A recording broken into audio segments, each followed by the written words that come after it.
বান্দরবনের নাখাংছড়ি উপজেলার ঘুমদুম তমুব্রু সীমান্তে ব্রিজের নিচে লোহার রড দিয়ে বেড়া দিচ্ছে মিয়ানমার। পাশাপাশি সেনা সমাবেশ ও ওই এলাকায় বিজিবির টহল জোরদার করেছে মিয়ানমার। এতে সীমান্তে বসবাসকারী রোহিঙ্গা ও স্থানীয় জনগোষ্ঠীর মধ্যে নতুন করে আতঙ্ক সৃষ্টি হয়েছে। শুক্রবার থেকে সীমান্তে লোহার রড দিয়ে বেড়া দেওয়ার বিষয়টি নিশ্চিত করেছেন ৩৪ বিজিবি অধিনায়ক লেফটেন্যান্ট কর্নেল আলী হায়দার আজাদ আহমেদ। এ ঘটনায় বিজিবির পক্ষ থেকে প্রতিবাদ জানানো হয়েছে।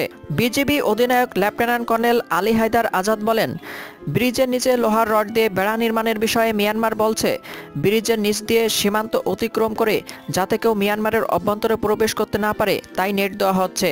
আলী হায়দার আজাদ আহমেদ বলেন, আরাকান আর্মির তৎপরতার কারণে মিয়ানমার সেনা ও বিজিপি টহল জোরদার করেছে।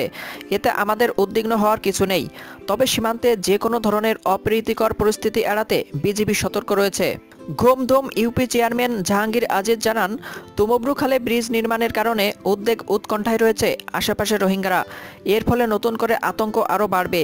নিউজটি ভালো লাগলে আমাদের চ্যানেলটি সাবস্ক্রাইব করতে ভুলবেন না।